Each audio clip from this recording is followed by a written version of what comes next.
할렐루야. 디파라 찬양단과 함께하는 오후 찬양 예배 시간이 되었습니다. 이제 내일부터 여러 가지 사회적으로 변화도 있고 새로운 활기가 돋을 것 같습니다. 여러 가지 우려도 있지만 아무튼 정책적으로 그런 가운데 우리 교회에도 새로운 바람이 불어오고 또 우리가 움츠러 있던 것들을 기재기를 펴고 성도님들과 함께 예배드리는 모습, 그 가운데 함께 일어날 우리들의 모습들을 기대합니다. 우리의 예배는 주님의 기쁨 되기 원하고 우리의 삶은 주님의 만족을 위해서 살아가는 것임을 우리가 알고 있습니다. 예배도 그런 예배 되기 원합니다. 내 마음을 새롭게 하여 주시고 나의 마음을 깨끗게 하여 주셔서 나의 삶, 내가 원하는 것 바로 한 가지, 주님의 기쁨 되는 나의 삶이 될 수 있도록 인도하여 주옵소서. 우리의 찬양을 기쁘게 주님 받아 주시옵소서. 이런 마음으로 함께 우리 찬양 함께 주님께 나누기 원합니다. 나 주님의 기쁨 되기 원하네. 나 주님의 기쁨 되기 원하네. 내 마음을 새롭게 하소서. 새 부대가 되게 하여 주사. 주님의 빛 비추게 하소서. 나 주님의 기쁨 되기 원하네. 나 주님의 기쁨 되기 원하네. 내 마음을 새롭게 하소서. 새 무대가 되게 하여 주사. 주님의 빛 비추게 하소서. 내가 원하는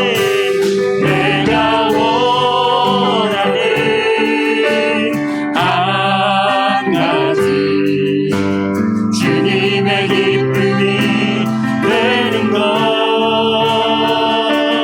내가 원하는 한 가지, 주님의 기쁨이 되는 것. 겸손히 내 마음을 주님 앞에 드립니다. 겸손히 내 마음 드립니다. 나의 모든 것 받아 주시옵소서. 나의 모든 것 받으소서. 나의 맘 깨끗게 씻어주사. 주의 길로 행하게 하소서. 내가 원하는 한 가지, 주님의 기쁨이 되는 것. 내가 원하는 한 가지, 주님의 기쁨이 되는 것. 겸손히 내 마음을 주님 앞에 드립니다. 겸손히 내 마음 드립니다. 나의 모든 것 받아주시는 주님. 나의 모든 것 받으소서. 아멘. 나의 맘 깨끗게 씻어주사. 주님의 길로 향하게 하여 주시옵소서. 내 길로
오늘은 주님의 기쁨이 되기 원합니다. 우리 함께 오신 분들 축복하면서 나와볼까요? 우리 이렇게 공연했으면 좋겠습니다.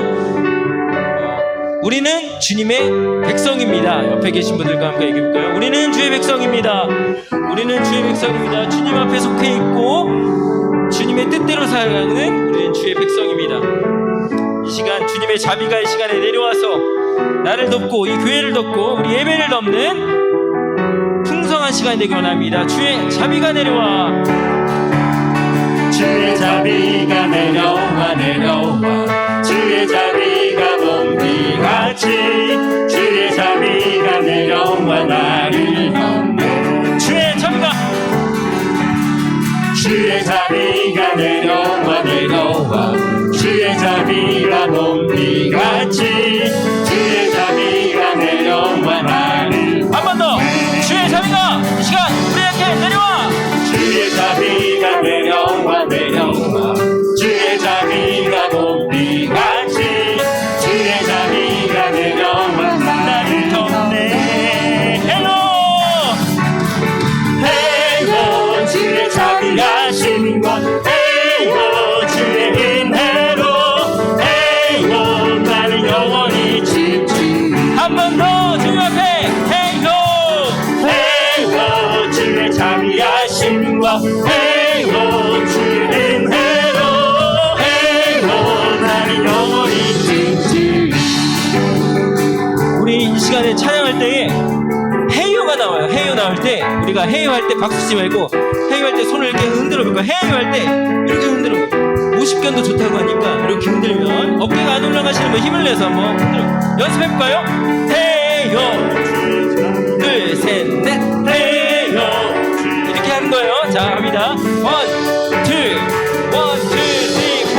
주의 자비가 내려와 내려와 주의 자비가 봄비같이 주의 자비가 내려와 나를 덮네 한 번 더 주의 자비가 내려와, 주의 자비가 내려와 내려와 주의 자비가 봄비같이 주의 자비가 내려와 준비하시고 다 같이 오른손을 힘껏 원, 투, 쓰리, 포. 헤이고 주의 자비하신 헤이요 헤이고 주의 은혜로 헤이고 나는 영원히 한 번 더 힘차게 주님 앞에 헤이호 헤이고 주의 자비하신 것 헤이고 주의 은혜로 헤이고 나는 영원히 춤추리 한 번 더 헤이호 헤이고 주의 자비하신 것 헤이고 주의 은혜로 헤이고 나는 영원히 춤추리 한 번 더 헤이호 헤이고 주의 자비하신 한 번 더 헤이고 주의 은혜로 헤이고 나는 영원히 춤추리 아멘. 예수보다 더 좋은 친구 없네. 예수보다 더 좋은 친구 없네 예수보다 더 좋은 친구 없네 예수보다 더 좋은 친구 없네. 예수보다 더 좋은 친구 없네 예수보다 더 좋은 친구 없네 괴로울 때 외로울 때 다가와서 마음을 도와주니 신실하신 신실하신 나의 참 친구 아멘. 외로울 때 찾아와서 친구가 되어주니 사랑 많은 나의 참 친구 사랑 많은 나의 참 친구 아멘. 주 예수 사랑하리라 나의 생명 다할 때까지 주 예수 사랑하리라 나의 생명 다할 때까지 예수 사랑 참 좋은 예수 사랑 예수 사랑 참 좋은 예수 사랑 예수 사랑 예수 사랑 참 좋은 우리 한 번 더 예수 사랑 참 좋은 예수 사랑 예수 사랑 잠정 예수 사랑 예수 사랑 잠정 예수 사랑 세상에서 제일 가는 개미로 들고 되고 예수님만 사랑하겠네. 예수님만 사랑하겠네. 아멘. 세상에서 제일 높은 영예를 등나해 우리 예수님만 따라갑시다. 예수님만 따라가겠네. 아멘. 주 예수 사랑하리라. 나의 생명 다할 때까지. 나의 생명 다할 때까지 주 예수 사랑하리라. 나의 생명 다할 때까지 주 예수 사랑합니다. 주 예수 사랑하리라. 나의 생명 다할 때까지 주 예수 사랑하리라. 나의 우리 마지막으로 우리 믿음으로 한 번 더 고백합시다. 나의 생명 다할 때까지 주 예수 사랑하리라. 주 예수 사랑하리라. 아멘. 나의 생명 다할 때까지 아멘. 주 예수 사랑하리라. 나의 생명 다할 때까지. 나의 생명 다할 때까지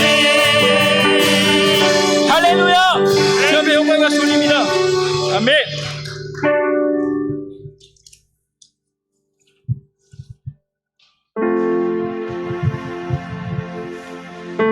우리 아까 서로 인사 나눴던 것처럼 우리는 주님의 백성입니다. 다른 것들에 속하지 아니하고 오로지 주님의 말씀으로 살아가는 백성입니다. 그렇기 때문에 우리는 굶주리지 아니하고 슬퍼하지 아니하고 좌절하지 아니합니다. 주님께서 우리를 손잡아 주시고 일으켜 주시고 우리를 다스려 주십니다. 이 땅에 우리를 모이게 하시고 교회를 세워 주시고 우리를 고쳐주시는 주님, 우리의 고백입니다. 우리가 이 찬양을 통해서 우리가 부흥하는 우리 상원제일교회 또 말씀 듣는 상원제일교회가 될 수 있도록 함께 고백하며 나아갔으면 좋겠습니다. 우리는 주의 백성이오니 우리는 주의 백성이오니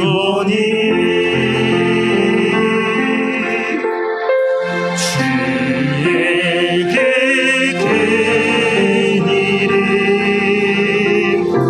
선포합니다.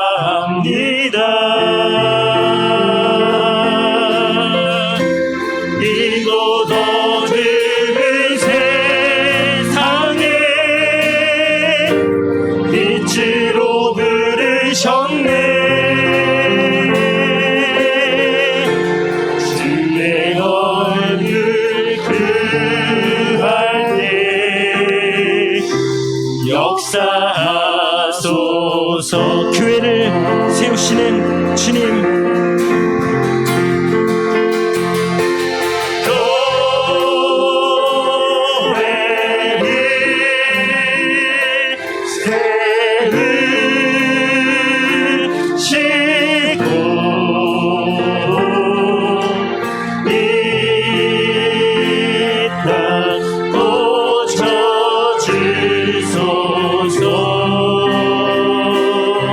주님 나라 임하시고 주님 나라 임하시고 주님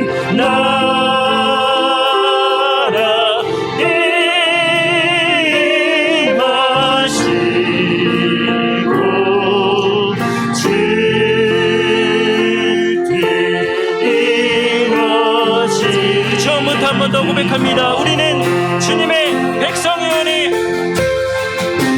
있는 주의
변할 수 있도록 인도하여 주옵소서.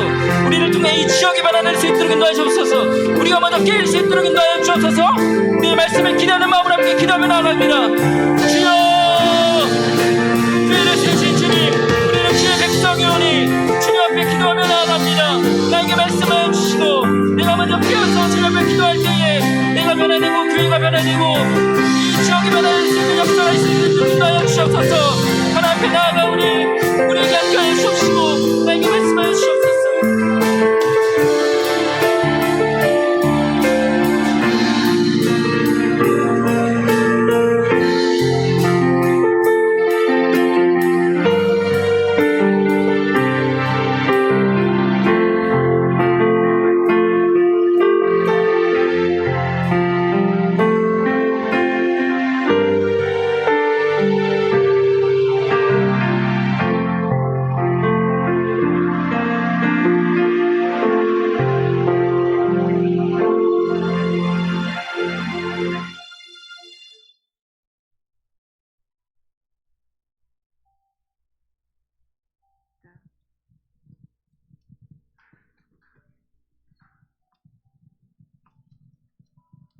오늘도 주님 전에 올라와 아버지 예배 드리게 하시고 아버지 하나님도 그동안도 주님께서 지켜주시고 보호하셨다가 아버지 오늘 주님의 날 이른 아침부터 이 저녁까지 함께 하심을 감사드립니다.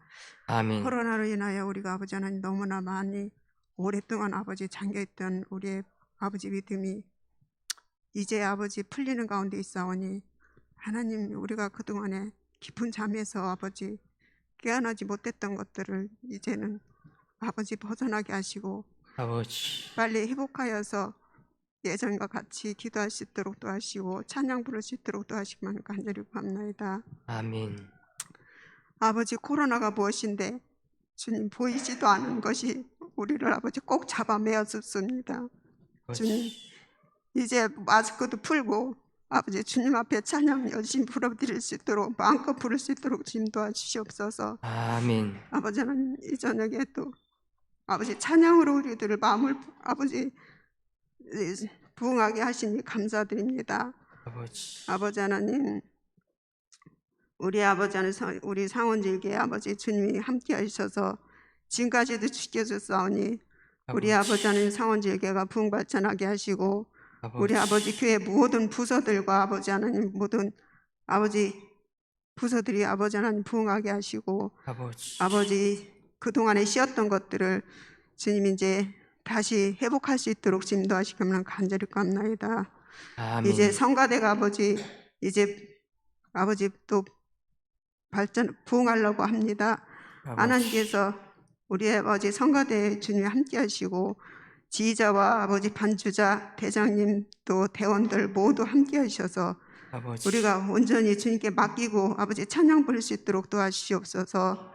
아멘. 이 저녁에 아버지 또 주님 말씀 듣습니다. 주님께서 함께 하시고 우리 아버지 목사님께서 아버지 선포하실 때 그 말씀이 우리의 마음에 꼭 와닿게 하시고 듣는 성도들이 모두 아버지 하나님 나의 말씀이 되어서 나가서 세상에 생활할 때 그 말씀대로 이겨나갈 수 있도록 하나님 도와주시옵소서. 우리 목사님 늘 강건하게 하시고 아버지 하나님 건강 책임져 주시기만 간절히 감사합니다. 지금은 첫 시간이 마시안까지 함께 하시고 부정한 거 예수님의 이름으로 기도합나이다. 아멘.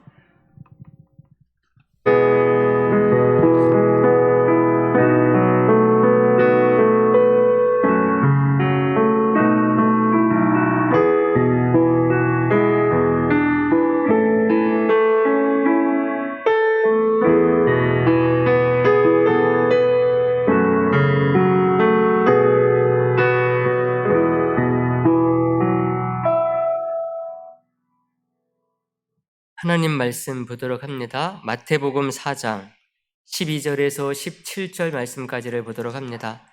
신약 성경이죠. 마태복음 4장 12절에서 17절 말씀까지 보도록 하겠습니다. 예수께서 요한이 잡혔음을 들으시고 갈릴리로 물러가셨다가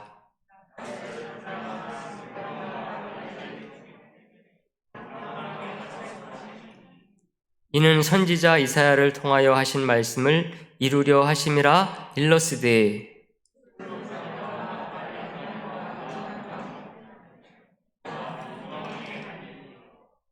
흑암에 앉은 백성이 큰 빛을 보았고 사망의 땅과 그늘에 앉은 자들에게 빛이 빛이었도다 하였느니라.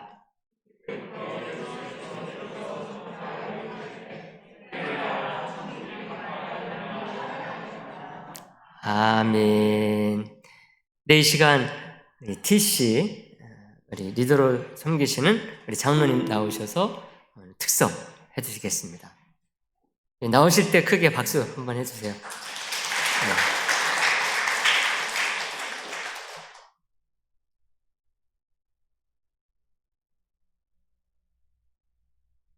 네 분이기 때문에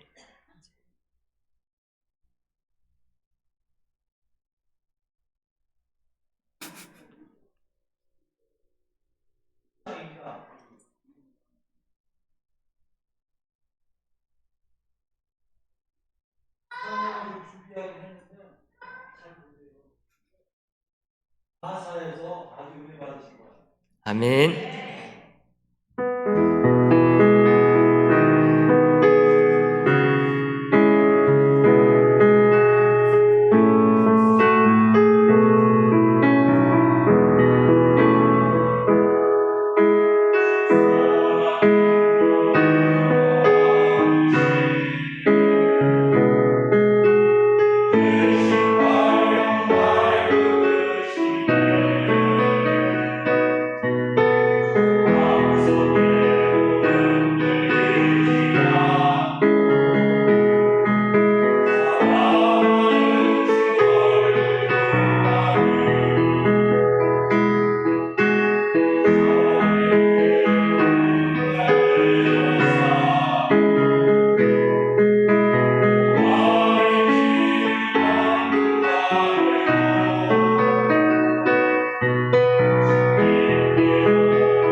아멘.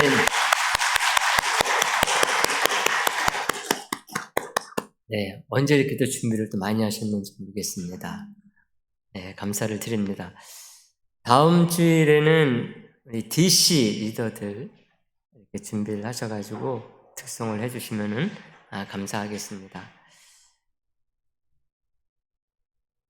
5월 또 첫 주고 그러다 보니까는 분위기가 또 완전히 달라진 그런 느낌을 받습니다. 내일부터 코로나19 방역수칙이 해제가 돼서 마스크를 또 벗는다고 그러니까 더욱더 이제 기대가 되고 또 마음이 또 벅차는 그런 마음을 갖습니다. 또 거기다 또 오늘 또 장로님들 특송하는 이 찬양 소리를 들으니까 더욱더 은혜가 되고 도전이 되는 마음입니다. 우리 성도님들도 다 같은 마음인 줄로 믿습니다. 네, 우리가 계속해서 예수님의 공생의 1년차를 좀 살펴보고 있는 가운데 있습니다. 지난 시간에는 어디를 우리가 다녀왔죠? 지난 시간에 갔다 온 곳이 사마리아에 갔다 왔죠? 네, 사마리아.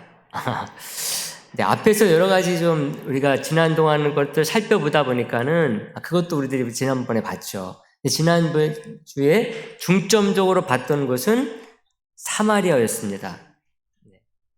예수님이 우물가의 여인을 만났었던 수가성의 그 우물을 우리가 영상을 통해서 순례를 한 것이죠. 그 4장 뒷부분에는요, 갈릴리 가나에서 이제 예수님께서 사마리아에 가셨다라고 하는 얘기는 요한복음에 나옵니다. 마태, 마가, 누가, 요한복음이 예수님의 공생애를 기록을 해주고 있는데 그 가운데서도 예수님께서 1년 차에 사마리아에 들리셨다라고 하는 것은 요한복음 몇 장이요? 4장에 나옵니다. 4장에. 그리고 예수님께서 이 사마리아를 거쳐서 이제 어디로 가십니까? 갈릴리죠. 원래 목적은 갈릴리로 가시는 것이었습니다.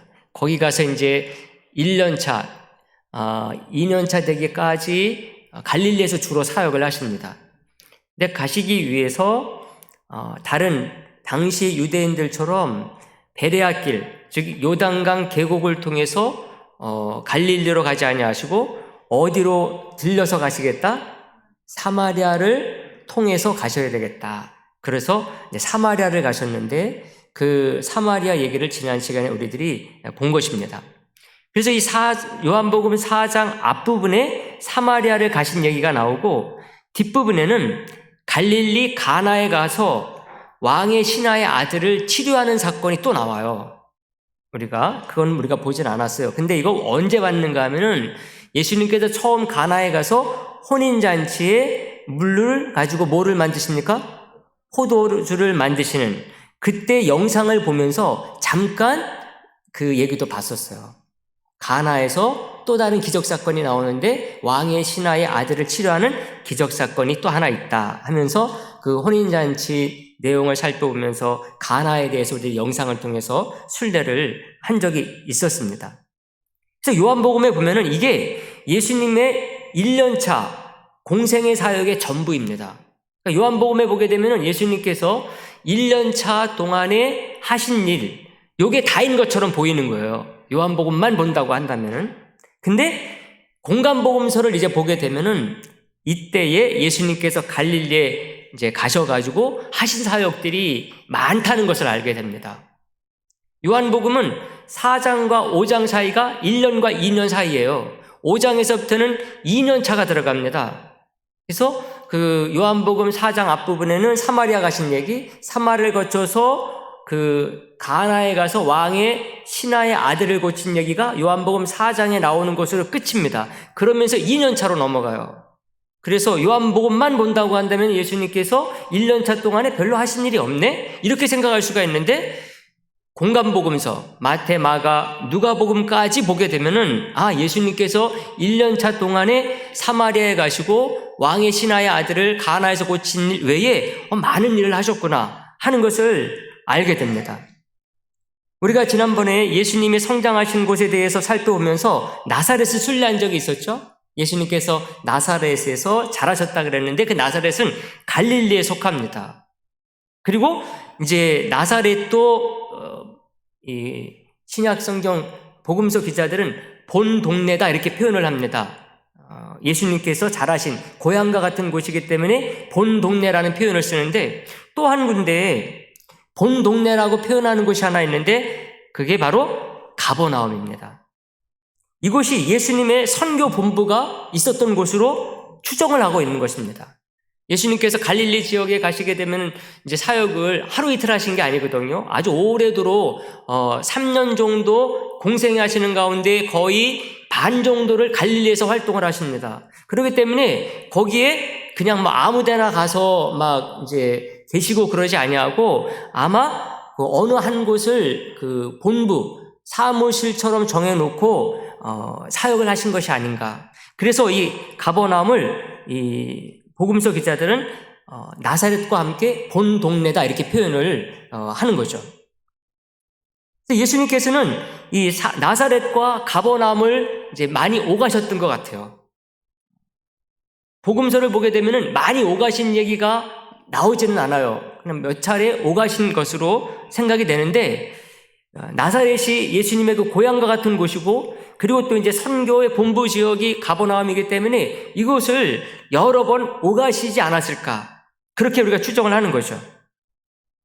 그래서 이 나사렛에서 가버나움을 오가는 요 길을 이스라엘 정부가 특별히 발굴을 했어요. 예수님께서 그 2000년 전에 나사렛과 갈릴리를 가버나움을 오가실 때 어느 길을 통해서 오가셨을까? 그러니까 옛날 고대 때 우리들도 마찬가지잖아요. 우리 요즘 이제 막 자동차가 나와가지고 도로를 경부고속도로를 뚫고 중앙고속도로를 뚫고 막 그러니까 그렇지 않다고 한다면은 옛날 우리 조선시대 때 사람들이 다니던 산길 지금도 다니겠어요? 안 다니겠어요? 그 길 다닌다고요. 왜냐하면은 뭐 다른 길, 특별한 길이 있질 않기 때문에 그렇습니다. 그 길이 가장 좋은 길이기 때문에 그 어르신들이 그 길을 다녔거든요. 그런 도로 뭐 기찻길이 생기지 않았다고 한다면은 그 길 뭐 100년이 지나도 200년이 지나도 그 길 다니는 것입니다. 그래서 그 이스라엘 정부에서 이 갈릴리에서 예수님께서 가버나움 오가실 때 다니는 길이 어디였을 것이다.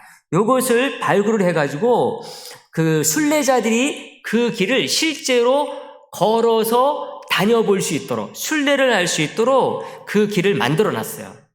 그래서 우리들이 오늘은 그 예수님께서 나사렛에서 가버나움 오가실 때 이곳을 오가시면서 주님께서 사역을 하시고 또 그 길을 가시면서 또 하나님 깊이 생각하시면서 묵상도 많이 하지 않으셨을 것 아니겠습니까? 우리들도 한번 그 길을 가보면서 한번 묵상하는 시간을 갖도록 하겠는데요. 그 영상을 먼저 보도록 합니다. 그 길을 이름을 붙였어요.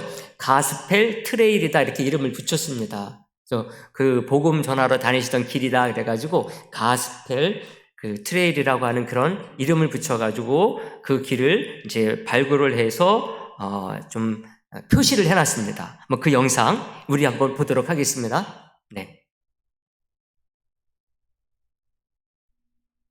한 7분 정도 돼요. 깁니다. 여러분들도 예수님과 함께 다니세요. 나사렛과 가버나움을 오가셨던 그 길의 시작은 나사렛 앞산 낭떠러진 예수님의 산에서 고향 시작이 되는 거죠. 나사렛에서 본동네라 불릴 정도로 예수님의 사역의 중심지였던 갈릴리 호숫가의 가버나움까지 60여 킬로의 시작점에 이렇게 서 있습니다. 이제 저와 함께 2000년 전으로 돌아가서 예수님께서 나사렛에서 가버나움까지 오가셨던 길을 같이 한번 걸어보겠습니다. 자, 역사적인 60km를 이제 향해서 가게 되겠는데요.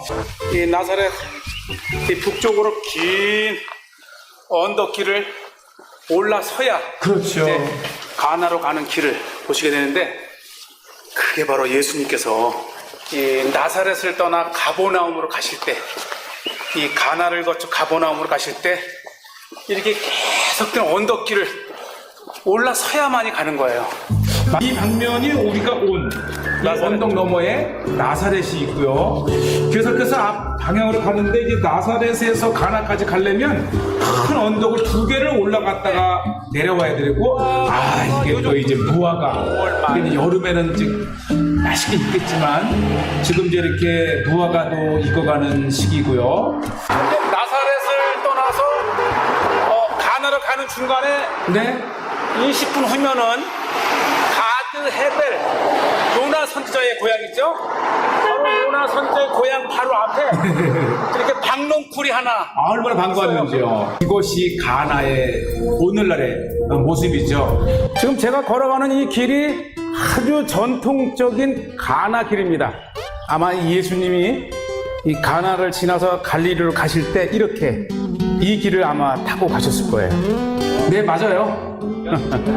이 순례를 오게 되면은 이 가나를 빠져나가는 요 길에 이렇게 아주 그 전통적인 오렌지 이 가나에서 갈릴리 호수 중간쯤에 이 골라니 사거리가 굉장히 크게 있습니다.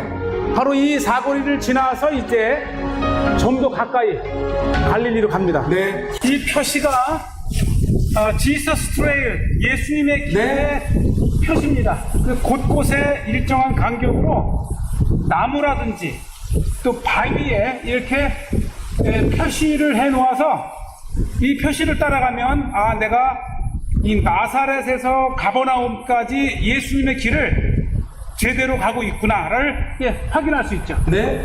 한 50에서 100m 간격으로 일정 이렇게 해놨는데 이것을 볼 적마다 얼마나 반가운지. 내가 예수님의 길을 따라가고 있다라고 하는 그 마음.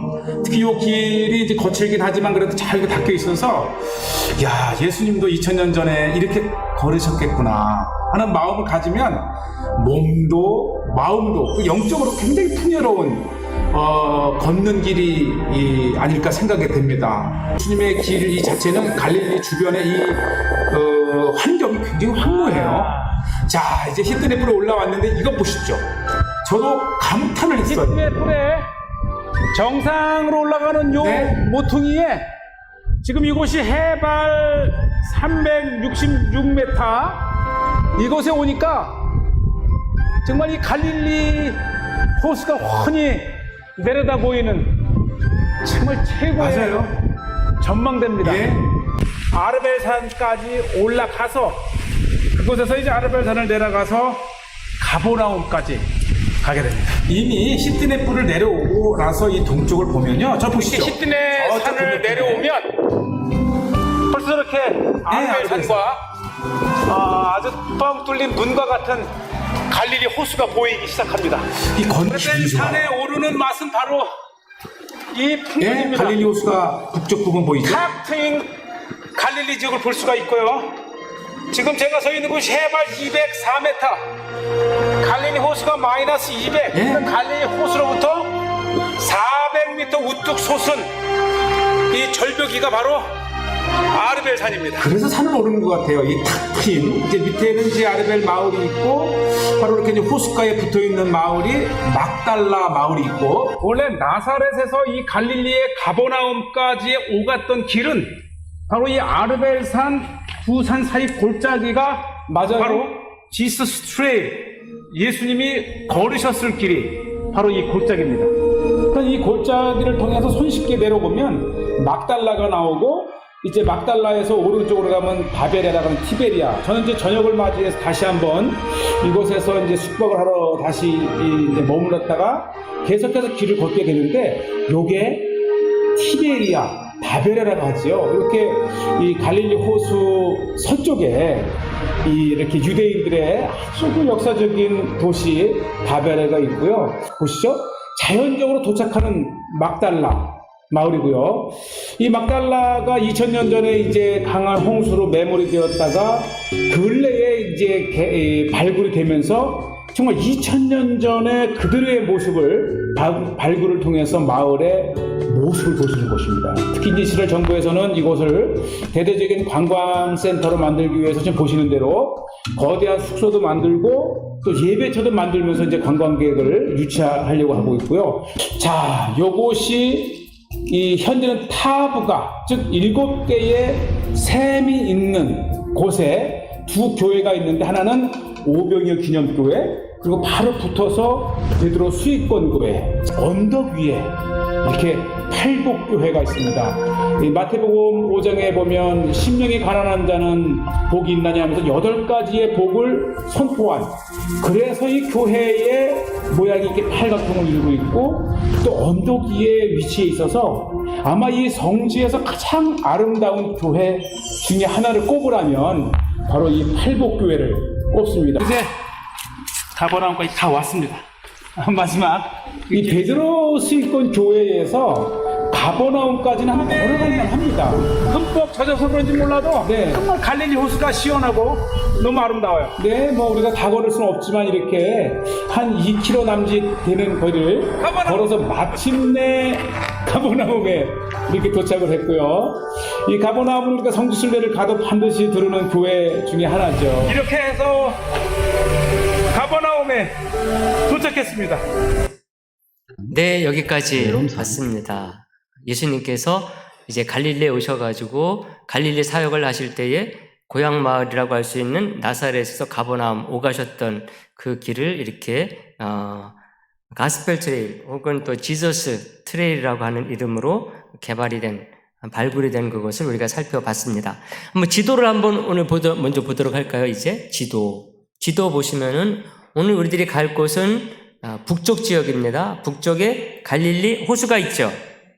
갈릴리 호수 왼쪽으로 보게 되면은 한 5cm 정도 밑에 왼쪽으로 하면 나사렛이 있죠. 나사렛에서 가나를 지나서 어디로 가셨다고요? 가버나움, 고향 동네라고 할 수 있는 나사렛에서 가버나움까지, 가버나움이 또 다른 예수님의 본 동네가 될 정도로 선교 그 본부가 됐는데, 그 지역을 중심으로 해서 예수님께서 이제 갈릴리 사역을 해 나가시게 됩니다. 여기로 오갈 때 보통 나사렛을 거쳐서 가나를 거쳐가지고 그 가버나움으로 오가셨던 그 길을 오늘 이 영상을 통해서 이제 보게 된 것입니다. 그러면은 이제 그 밑에 유대 지역에서 갈 때에 가나를 해가지고 나사렛을 거칩니까? 아니면 나사렛에서 해서 가나를 거칩니까? 그죠? 나사렛을 가고 그 다음에 가나가 나오고 그 다음에 가버나움이 나오는 것, 여러분들이 표시를 이제 해놓으면 좋겠습니다. 이렇게 해서요, 오늘 우리가 이제 그 갈릴리에 대해서 이제 살펴보려고 하는데요. 공간복음서에는 예수님이 갈릴리에 가서 본격적으로 하나님의 나라를 선포했다는 것을 아주 자세하게 강조를 합니다. 그래서 오늘 우리들이 말씀을 본 것이기도 하거든요. 오늘 본문 4장 12절 말씀에 보시면 4장 12절 다 같이 한번 보도록 할까요? 4장 12절 말씀 다 같이 보겠습니다. 시작. 예수께서 요한이 잡혔음을 들으시고 갈릴리로 물러가셨다가, 이런 말이 나오죠. 누가 잡혔다고요? 요한이 잡혔음을 들으시고 이제 어디로 가셨다? 갈릴리로 물러가셨다, 이렇게 얘기를 합니다. 그리고 17절 말씀에 보면은 이때부터 예수께서 비로소 전파하여 이르시되 회개하라, 천국이 가까이 왔느니라 하시더라, 이런 말씀이 나옵니다. 이제부터 정말 본격적으로 하나님의 나라 공생의 사역이 시작됐다 하는 것을 말씀해주고 있는 거죠. 근데 이것은 마가도 마찬가지예요. 그 전에 예수님께서 예루살렘에서 그 첫 번째 유월절을 보내면서 예루살렘 성전을 청결하게 하는 그런 사건도 있기는 했지만은 이 마태, 마가, 누가 같은 경우는요, 바로 이 갈릴리에서부터 예수님의 본격적인 그 공생의 사역이 시작됐다, 이렇게 언급을 해주고 있어요. 오늘 본문 4장 12절, 17절에도 그렇지만은 마가복음의 1장 14절, 15절에서도 그것을 얘기를 해주고 있어요. 요한이 잡힌 후 예수께서 갈릴리에 오셔서 하나님의 복음을 전파하여 이르시되 때가 찼고 하나님의 나라가 가까이 왔으니 회개하고 복음을 믿으라 하시더라, 이렇게 얘기를 합니다. 그래서 갈릴리에서의 사역이 예수님의 공생의 사역에 있어서 어떤 면에서는 그 공간복음서 기자들의 입장에서 보면은 이제 출발, 그런 선상에 있었던 그런 곳이 갈릴리였다, 이렇게 말을 해주고 있는 거죠. 이것은 누가도 마찬가지예요. 누가복음 4장 14절 15절 말씀에 보면은 그렇게 말을 해요. 예수께서 성령의 능력으로 갈릴리에 돌아가시니 그 소문이 사방에 퍼졌고 친히 그 여러 회당에서 가르치심에 뭇사람에게 칭송을 받으시더라 이렇게 말을 합니다. 그래서 요한복음과 공관복음서가 이렇게 예수님의 공생의 사역의 출발이 조금 달라요. 요한복음 같은 경우는 첫 번째 유월절 예루살렘 성전에서 성전을 청결케 하시면서 본격적인 그런 공생의 사역이 시작됐음을 알려주는 반면에 이 공감복음서에서는 예수님께서 갈릴리에 가서 이제 갈릴리 사역을 하심으로써 본격적인 그 공생의 사역이 시작됐다. 그러면서 하는 말이 하나님의 나라가 가까웠으니 회개하고 복음을 믿으라 라는 이 말씀을 이제 선포하시면서 전도하기 시작했음을 말을 해주고 있습니다. 이게 왜 그런가 하면 공감복음서는 모두가 예수님이 유대 광야에서 마귀에게 시험을 받으신 후에 전부 다 곧바로 갈릴리로 가셨다고 이렇게 얘기를 해주고 있어요. 근데 그 사이에 또 다른 일이 있었음을 요한만이 알려주는 거죠. 요한복음을 같이 볼 때에 예수님께서 이제 갈릴리에서 본격적으로 사역을 시작하게 하지만은 그 전에 그 사전 어떤 준비 작업으로서 그 예루살렘 성전에서 성전을 청결케 하는 이런 사건을 하시고 또 사마리아에 가서 사마리아 여인을 만나는 이런 일도 하시고 그리고 또 이제 가나에 가셔서 왕의 신하의 아들도 이렇게 치료하시고 나서 이렇게 갈릴리에 가서 그 갈릴리 사역을 시작한 것이다. 이렇게 볼 수가 있는 거죠. 특히 여러분 예수님께서 이제 갈릴리에 딱 오셔가지고 공생애를 시작하시는 데 있어서요 중요한 사건이 하나 터졌어요. 그게 뭔가 하면은 세례 요한이 붙잡혀 갔다는 것입니다. 세례 요한이 헤롯 안디바에 의해서 감옥에 들어갔다는 소식이 전해진 거예요. 왜 붙잡혀 갔는지 우리가 잘 알고 있죠. 헤롯 그 안디바의 동생 빌립의 아내를 참 취한 그 부정에 대한 것에 대해서 세례 요한이 아주 신랄하게 비난했거든요. 결국은 입 틀어 막으려고 갖다 감옥에다 집어넣은 것입니다. 중요한 것은 이때가 첫 번째 유월절을 마치고 난 후의 일이라는 것. 우리가 이것을 요한복음을 통해서만이 알 수가 있는 거죠. 그러니까 세례 요한이 언제 붙잡혀 들어가셨느냐, 그 때가 언제쯤일까, 이것을 아는 데 있어서 우리 요한복음서와 공관복음서를 같이 보지 아니하면은 그 시기를 잘못 우리들이 설정할 수가 있다는 것입니다. 또 특이하면서 이상한 것은요, 공관복음서 3개 모두가 다 이때부터 예수님이 십자가에 못 박히시기 위해서 예루살렘에 오시는 마지막 4번째 유월절, 첫 번째 유월절이 있어요.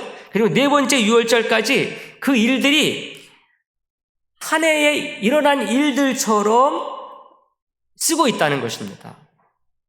이게 공관복음서의 아주 중요한 특징이에요. 공관복음서만 본다. 그렇다고 한다면은 예수님께서 이제 공생의 사역을 시작하셔가지고 4번째 유월절, 그러니까 예수님께서 십자가에 못 박히시기 위해서 예루살렘에 가실 때, 그때까지 어떤 일들이 1년 차에 있었는지, 어떤 일들이 2년 차에 있었는지, 어떤 일들이 3년 차에 있었는지를 우리가 알 수가 없다는 거예요. 그게 공관복음서가 예수님의 3년의 공생애를 기록하는 특징 중에 특징입니다.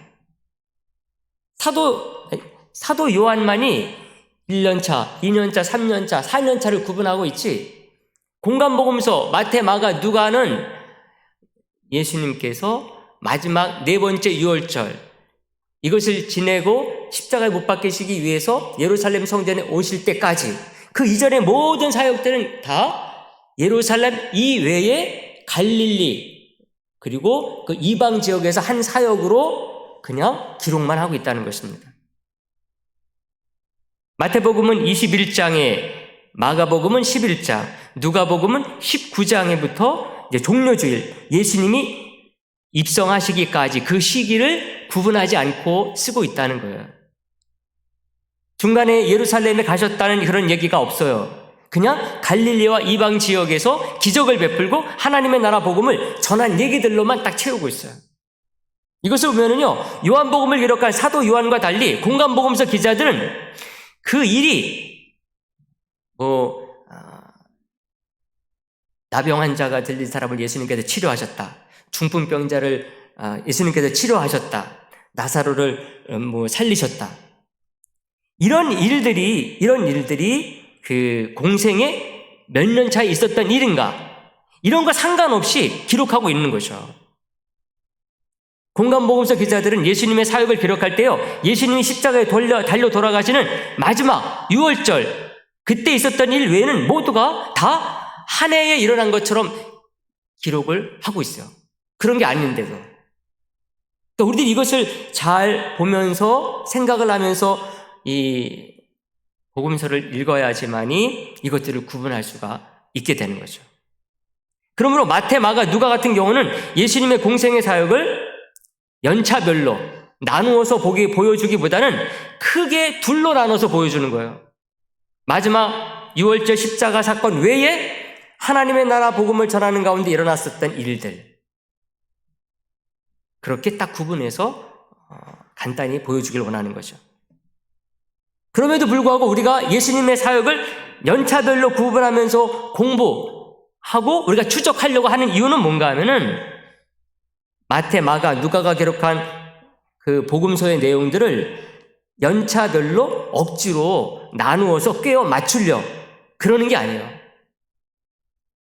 연차별로 나누어서 우리들이 추적을 하려고 노력하면 노력할수록 우리가 뭐를 알게 되는가 하면은, 아, 마태가 예수님의 사역 가운데 이런 부분을 강조하려고 하는 거구나. 마가 같은 경우는 또 마태와 달리 관심사가 또 다른 데 있었구나. 누가는 또 마태와 마가는 달리 예수님의 사역 가운데 이런 부분에 많은 관심이 있었구나. 요것들을 우리 제대로 구분하기 위해서는 연차별로 우리 구분해 가면서 보려고 할 때에 이게 가능하기 때문에 그런 것입니다.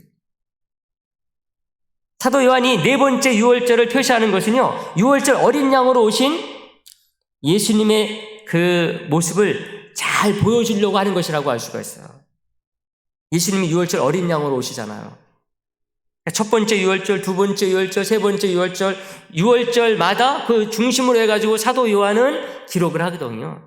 그러는 가운데 이제 마지막 최종 네 번째 유월절 때 예수님은 유월절 어린 양으로 오셔서 십자가에 돌아가신다는 것을 얘기를 하는 거죠. 사도 요한의 그런 그 유월절별로 예수님께 사역하시는 것들을 따라가게 되면은, 아, 예수님께서 유월절의 어린 양으로 우리들에게 오셨구나 하는 것을 우리 깊이 마음에 새길 수가 있다는 것입니다. 그래서 공간복음서가 이런 식으로 예수님의 공생애를 기록하는 것, 예수님의 갈릴리 사역을 더욱더 돋보이게 하기 위한 것이기도 해요. 그만큼 예수님에게 있어서 갈릴리 사역은 아주 중요합니다. 십자가에 돌아가셔서 우리의 구원을 완성하신 곳은 어디입니까? 예루살렘 성전이죠. 그러나 그것도 중요하지만은 이 갈릴리 사역이 얼마나 예수님에게서 중요한 것인가, 이것을 제대로 보여주는 사람은 요한이 아니에요. 요한복음이 아닙니다. 마태, 마가, 누가복음입니다. 왜 그렇습니까? 예수님이 이 세상에 오신 목적이 거기에서 잘 드러나기 때문에 그래요. 갈릴리 사역에서. 예수님이 이 세상에 오심으로 말미암아 비로소 복음이 어디에게까지 전해지는가? 유대인을 넘어서 이방인에게까지 갑니다. 예수님으로 말미암아. 근데 그 이방인 전도의 상징이 어딘가 하면은 갈릴리예요. 왜 갈릴리가 되어야 되느냐? 그것을 우리가 오늘 본문 중에서 4장 14절에서 16절 말씀을 통해서 확인을 하는 겁니다. 그래서 아주 중요한 본문을 우리가 봤어요. 그래서 오늘 4장 14절에서 16절 말씀, 우리가 이 말씀 다시 한번 봅니다. 제가 14절, 여러분들이 15절, 다 같이 16절 보도록 합니다. 제가 몇 절이요? 14절, 여러분들이 15절 봅니다. 제가 봅니다. 이는 선지자 이사야를 통하여 하신 말씀을 이루려 하심이라 일러스되.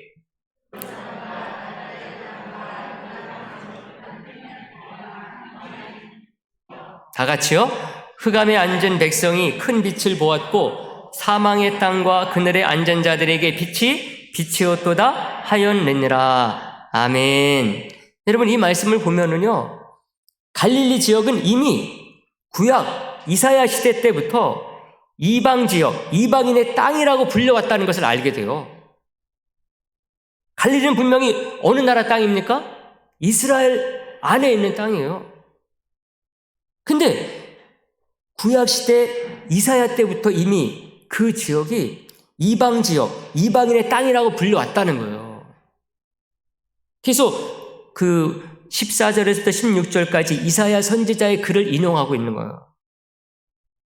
이사야 시대 전까지요, 이곳은 이스라엘 12지파 가운데 스불론 지파, 납달리 지파가 땅을 분배받아서 살고 있었던 이스라엘의 땅이었어요.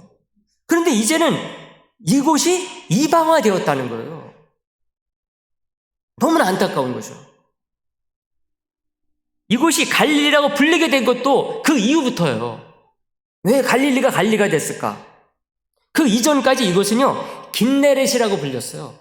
갈릴리 바다를, 갈릴리 호수를 구약시대 때 사람들은 뭐라고 불렀는가 하면 긴네렛이라고 불렀다는 거예요. 혹은 거기에 스불론과 납달리 지파가 살고 있었기 때문에 스불론 땅, 납달리 땅, 갈릴리 지역을 갈릴리라고 부르지 않았다는 거예요. 그때까지는 그냥 스불론 지파 땅, 납달리 지파 땅, 긴네렛 그렇게 불렀다는 거예요. 긴네렛은 이제 나중에도 나오지만은 그 하프 모양입니다. 하프가 긴네렛이에요. 그러니까 그 하프가 생긴 모양이 갈릴리 호수처럼 생겼다 그래가지고 긴네렛이라고 구약시대 때는 부르는 것입니다. 근데 이게 갈릴리라는 이름으로 불리게 된 거예요. 그래서 이사야 선지자가 9장 1절에서 이방의 갈릴리여 이렇게 불러요. 이방의 갈릴리여. 그게 오늘 15절에서 인용이 된 거예요. 강저편 해변길과 이방의 갈릴리여. 그걸 인용하면서 마태 기자가 이 얘기를 하는 것입니다. 근데 이 이방의 갈릴리여라는 말은요, 갈릴리라는 말을 이렇게 쓸 수도 있어요. 이방 주변, 이방 지역이라는 말이에요. 갈릴리라고 하는 말은 고유명사가 아니에요. 그냥 보통 명사입니다. 그냥 그 대명사 같은 거예요. 이방 지역, 그 지역, 그 주변. 갈릴리의 뜻이 그런 뜻입니다. 이스라엘 입장에서는 안타까운 지역이 돼버린 거죠. 예수님은 그곳에서 자라셨기 때문에 너무나 잘 알고 있어요. 갈릴리 사방이 다 이방인, 또 이방 문화, 불신앙의 땅이고 그런 사람들로 가득한 곳이 갈릴리가 돼버린 거예요. 갈릴리 자체가 갈릴리인지도 모르는 것처럼. 그래서 예수님께서 이곳을 그런 상징성 때문에 집중적인 사역의 대상지로 뽑은 것입니다. 너무나 안타까운 이방화된 지역, 그것을 집중적인 사역의 대상으로 삼았을 뿐만 아니라 이것을 통해서 예수님께서 복음을 전하러 오시되 유대인에게만이 아니라 온 이방, 온 세상에게 이제 복음을 전하시러 오신 자신의 그 복음의 목적을 잘 보여주는 상징적인 곳이기 때문에 여기서 집중적으로 사역하시는 것입니다. 그러면 이제 이런 사정이 있는 갈릴리, 그리고 갈릴리 바다의 지형, 지명에 대해서 한번 영상을 통해서 확인해 보도록 하겠습니다. 영상을 통해서 여러분, 우리가 지금 갈릴리 여러 가지 많이 말씀도 나누고 또 그동안 많이 배워왔는데, 갈릴리가 도대체 그 어디부터 어디가 갈릴리냐, 그리고 갈릴리 바다, 거기 중요한 예수님께서 가서 막 중풍병자도 고치고 또 이제 여러 나병 환자도 고치고 이런 곳들이 있는데 그곳이 어디일까? 우리가 그것들을 이제 오늘 요 영상을 통해서 확인을 해보도록 하겠습니다. 한번 3분 30초 정도 돼요. 예, 요 시간을 통해서 여러분들 갈릴리를 잘 좀 익혔으면 좋겠습니다. 보겠습니다.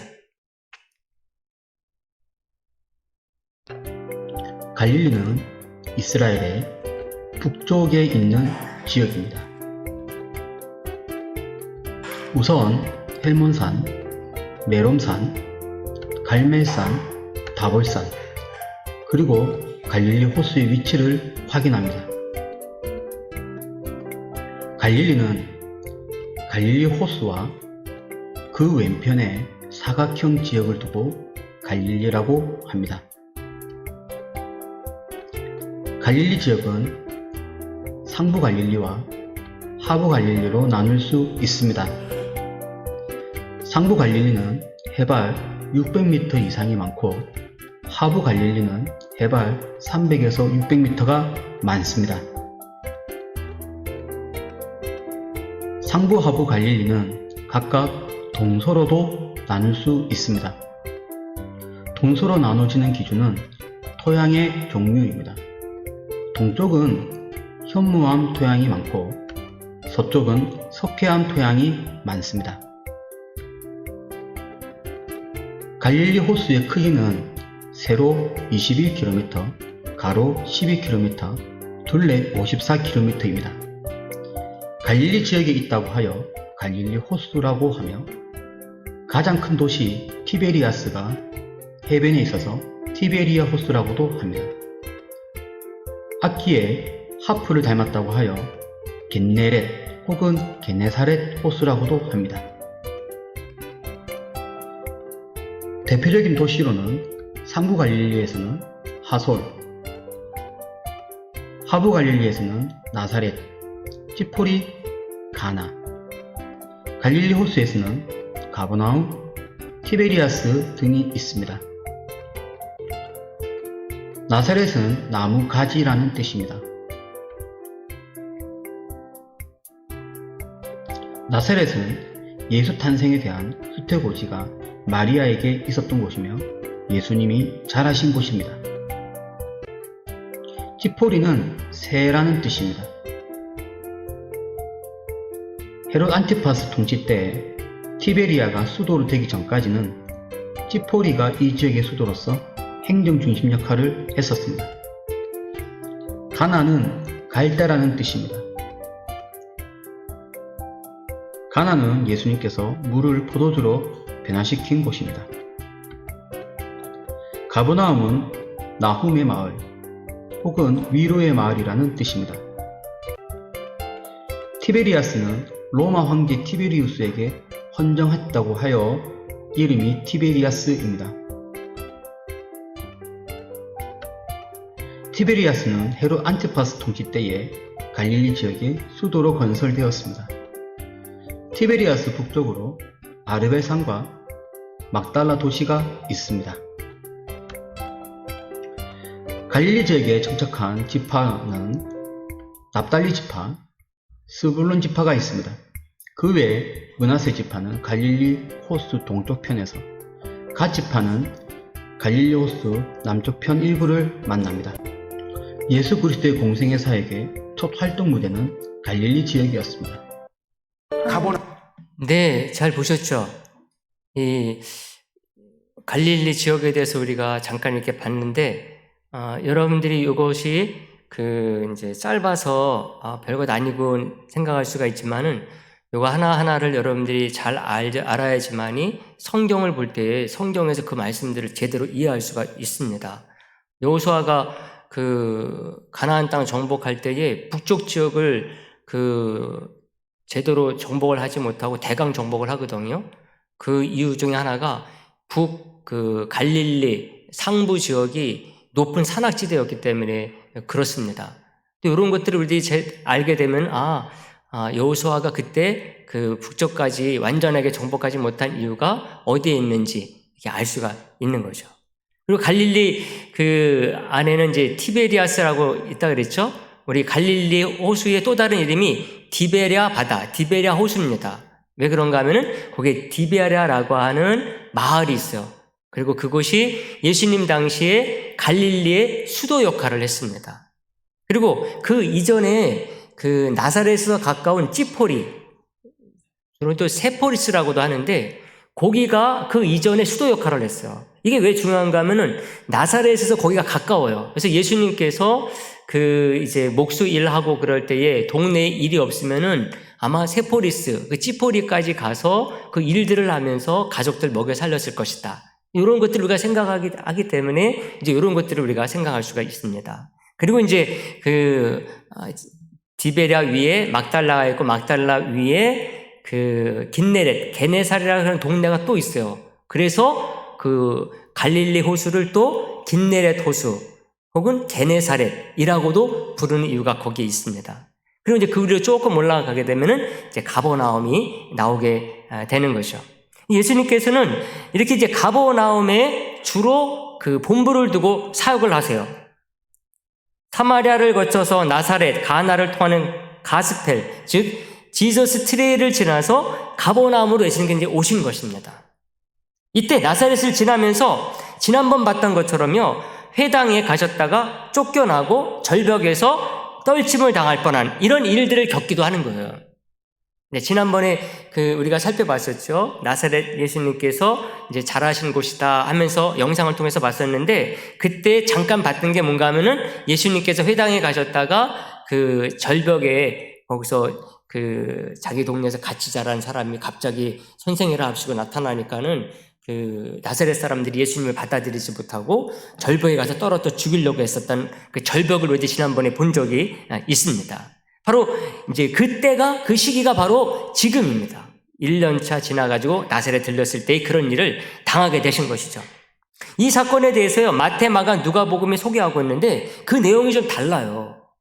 나중에 여러분들이 보시면은 마태복음은 13장에 이 얘기가 나오고 마가복음은 6장에 나와요. 근데 이 내용들이 보게 되면은 나중에 1년차 때 일어난 게 아니라 2년차 때에 일어난 일들처럼 소개를 하고 있어요. 근데 누가만이 이 예수님께서 나사렛 갔다가 배척당한 게 1년차 때 있었던 일로 쓰고 있는 것입니다.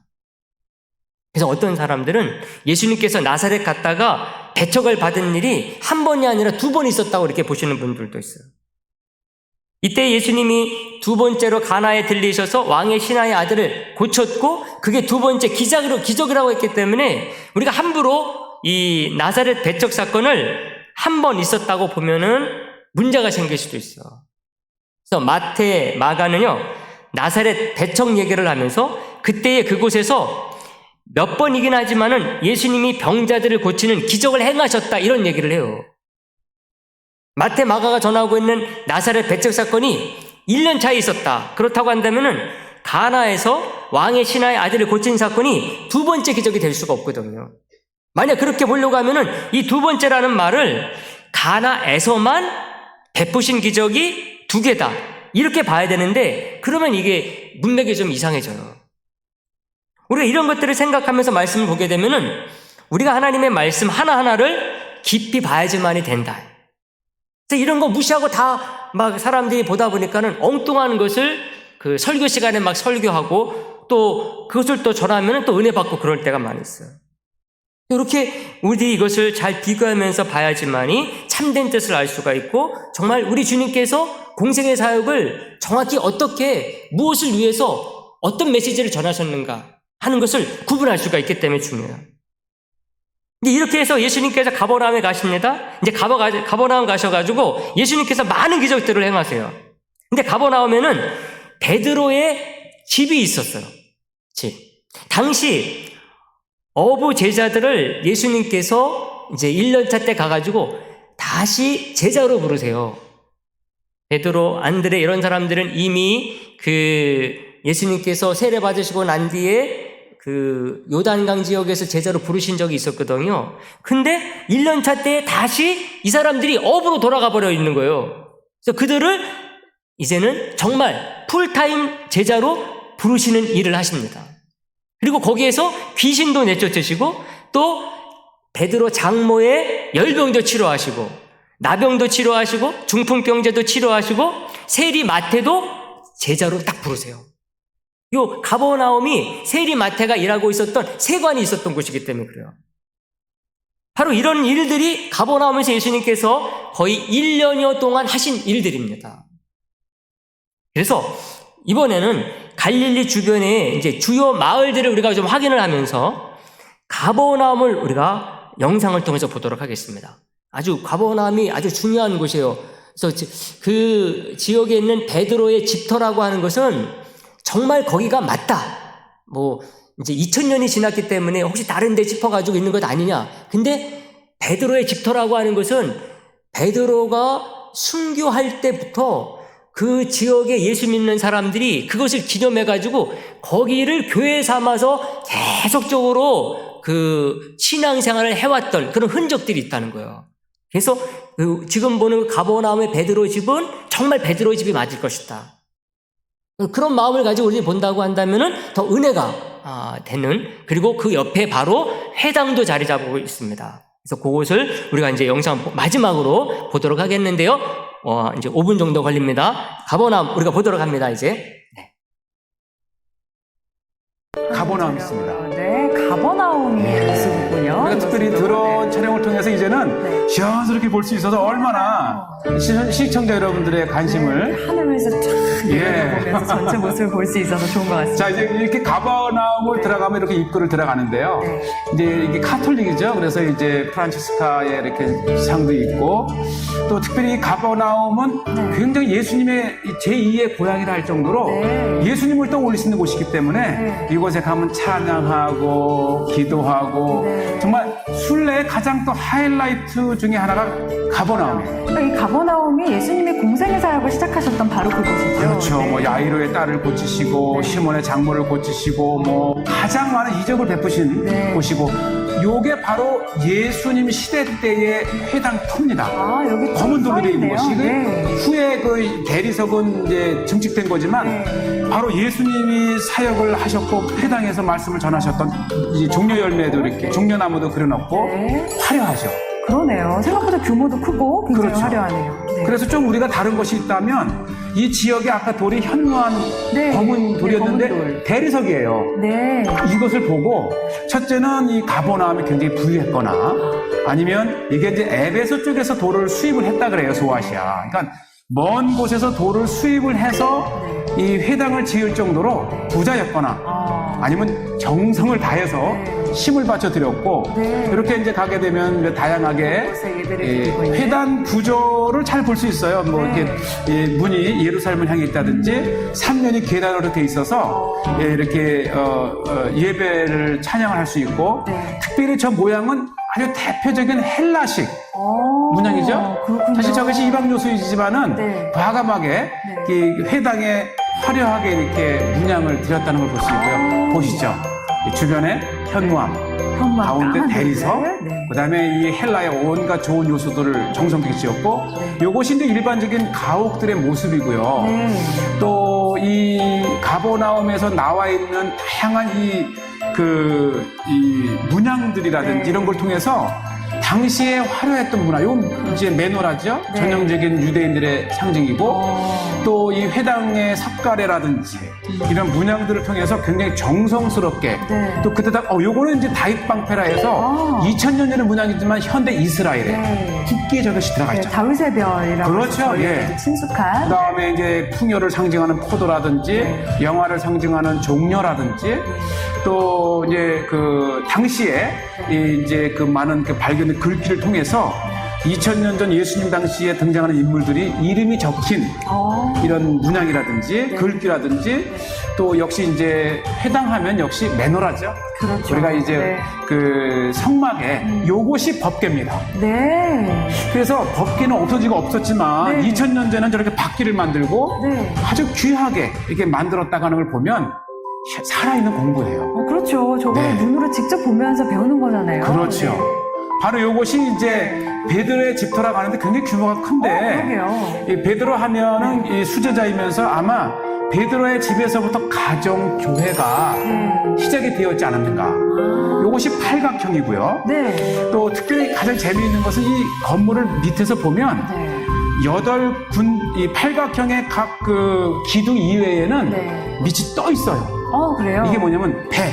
네. 예수님 그 베드로의 직업이 어부였잖아요. 네. 그래서 마치 배를 형상화한, 그죠? 아무 기둥이 없잖아요. 마치 이 바다 위에 수면 위에 배가 그렇죠. 떠 있듯이 이 건물을 네. 기둥을 8개를 중심으로 했고 네. 팔각형은 아마 초창기에 이제 그 헬라식 영향을 받아서 네. 초대 교회의 시작이죠.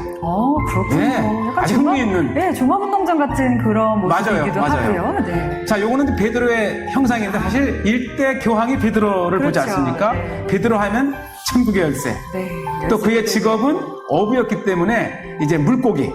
또 우리가 가면 이제 뭐 베드로의 고기로 점심을 먹는데 어쨌든 베드로 하면 천국의 열쇠와 그의 직업이었던 이 물고기 상징을 통해서 이것이 이제 그 교황 방문하셨을 때에 기념으로 해놨지만 어쨌든 이 가버나움은 사실 예수님의 사역의 뭐 시작과 끝이라 할 정도로 굉장히 그 갈릴리의 중심이었고 또 굉장히 큰 규모의 마을이 있었고 또 어쨌든 이 가버나움은 사실 우리가 이 갈릴리의 그 순례를 가면 가장 많이 방문하고 오랫동안 머물 수 있는 예수님의 고향입니다. 네. 그러니까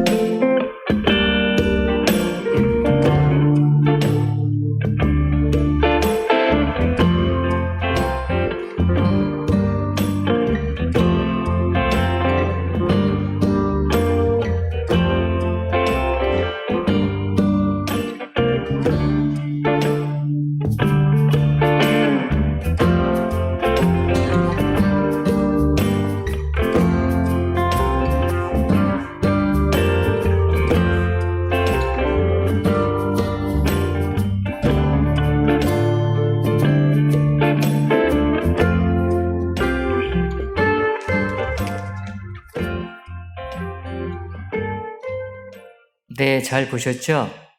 네. 그 성지순례 오시는 분들 보게 되면은 이분들이 세계 각지에서 와요. 그리고 뭐 이렇게 돈이 많아가지고 그래서 오시는 분들이 아니에요. 정말 평생 예수님 이렇게 사역하신 곳 직접 가서 좀 체험해보고자 해가지고 평생 이렇게 저축해서 오시는 그런 분들이 얼마나 많은지 모릅니다.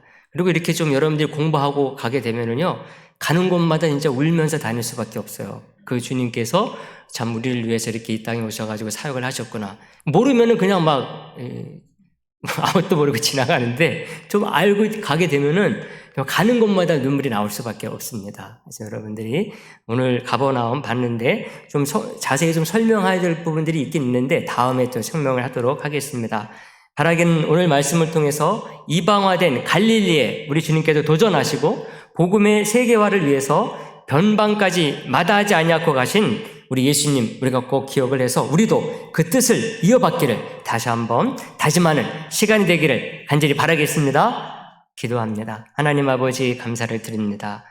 오늘 우리 주님 참 2000년 전에 우리를 위해서 이 땅에 오셔서 복음을 전하기 위해서 가신 그 길, 오늘도 이렇게 가는 가운데 은혜를 받게 하시니 이 말씀 가운데 저희들이 은혜를 받고 도전을 받아서 우리 주님처럼 우리들도 온 세상을 향해서 나아가게 하여 주시옵소서. 한 주간도 우리 주님께 의탁하옵고 지금은 우리 주 예수 그리스도의 은혜와 하나님 아버지의 사랑하심과 성령님의 그 충만하심이 이제 이른 아침부터 이 시간까지 주의 전에서 예배를 드리며 주신 말씀 들고서 온 세상을 향해서 나가는 우리 모든 성도 그 삶과 기업 위에 이제로부터 영원까지 함께 계실지어다. 아멘.